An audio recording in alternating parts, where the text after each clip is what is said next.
Hello everyone, Johar, welcome to my another mini blog. গত পরশু আমি আর মা গিয়েছিলাম পুজো দিতে। জানুয়ারি মাসে আমার পক্স হয়েছিল, তো সেই পুজো দিতেই যাচ্ছি মামার বাড়ির কাছে। তো মাসির সাথে যাব, দেখো বেরিয়ে পড়েছি আমি, বুনি আর মাসি। আমি আর বুনি পিছন পিছন যাচ্ছি আর মাসি সামনে হাঁটছে। তো মামার বাড়ি থেকে বেশিটা ডিস্টেন্স না, হেঁটে মোটামুটি 10 থেকে 15 মিনিটের রাস্তা, ঠিক আছে। 15 মিনিট না, 10 মিনিট থেকে 12 মিনিটের রাস্তা, ঠিক আছে।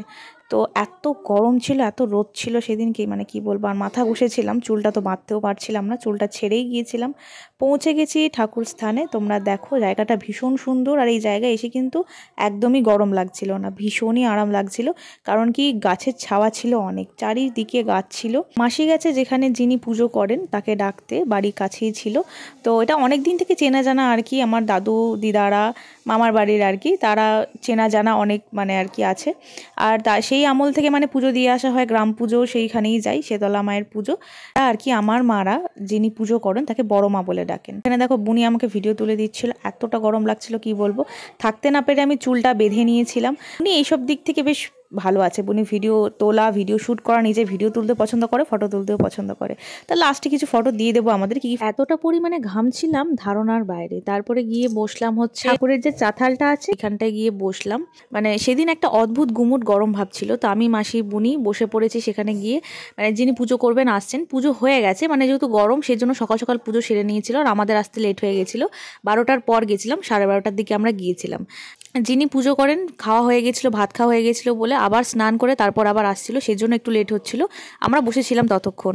তারপরে দেখো এই যে ফেরার সময়ও বুনি ভিডিও তুলে দিচ্ছিল, সেই জন্য দেখো ভিডিওটা একটুখানি কেঁপে কেঁপে গেছে। যাই হোক, ফেরার পথে আরো বেশি কষ্ট বলে মনে হচ্ছিল শাড়িটারে গুটিয়ে শাড়ি তুলে হাঁটি। আর যেহেতু পুজো দিতে যাচ্ছিলাম তো ইচ্ছা হলো, বহুদিন পর শাড়ি পরলাম আমি, ঠিক আছে। নর্মালি শাড়ি এতটা পরি না, পছন্দ করি পরতে, বাট পরি না।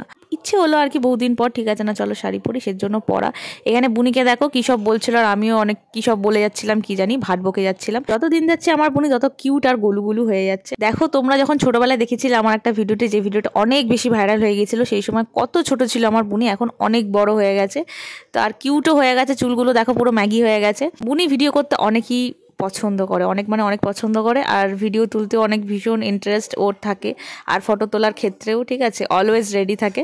এই যে জায়গাগুলো দেখতে পাচ্ছ, যখন ছোট ছিলাম, যখন আসতাম তখন অন্যরকম ছিল, এখন সম্পূর্ণ পাল্টে গেছে। এই যে পুকুরগুলো বাঁধিয়েছে, এবং আশেপাশের বাড়িঘরগুলো হয়তো কিছুটা পাল্টেছে কিছুটা পাল্টায়নি, কিন্তু গাছপালা এত বেশি এখানে, কিন্তু এখানে মানে আরাম আর কি, অনেকটা মানে গরম থেকে অনেকটা রিলিফ আর কি। দেখো বুনি কিন্তু টোটাল ভিডিওটা বুনিই করেছে, আমরা সামনে সামনে হেঁটে হেঁটে যাচ্ছি, ওকে কিন্তু বলতেও হয়নি, ও নিজে থেকেই ভিডিওগুলো করেছে। আমার ফোনটা বুনির কাছে ছিল। তাও যখন গাছের নিচ দিয়ে আসছিলাম সেই সময়টা একটু আরাম লাগছিল, তারপর যেই রোদ চলে আসছিল আবার কষ্ট হচ্ছিল। সেই জন্য আমরা গাছের নিচ দিয়ে হেঁটে হেঁটে ভিতর দিক দিয়ে আসছিলাম আমরা, যাতে করে কষ্টটা কম হয়। এই যে এই দেখো দুষ্টু দুজন, আরও দুজন বুনি টুইন্স, মানে আমাদের কাছে আমরা ভীষণ ব্লেসড আর কি, পুরো ফ্যামিলি, যে আমাদের ফ্যামিলি দুটো টুইন্স এসছে আর কি, ঠিক আছে। দুজনকে দেখতে আলাদা কিন্তু দুজনের টুইন্স। খেলা করছিল আমি আর বুনি মিলে, সে মেজোটা, ঠিক আছে। আর এই সাইডে যেটা রয়েছে, ফার্স্টে যেটাকে দেখালাম সেটা হচ্ছে ছোট বুনি। নাচু নাচু নাচু না, হ্যাঁ মা গান না গান না, নাচো নাচো নাচো নাচো নাচো করো। কি হয়েছে কি হয়েছে? ভিডিওটা ভালো লাগলে please like share and subscribe করে দিও। ফেসবুক থেকে দেখলে প্লিজ পেজটাকে ফলো করে দিও। সবাই খুব ভালো থেকো, সুস্থ থেকো, দেখা হবে আমার নেক্সট ভিডিওতে। জোহার।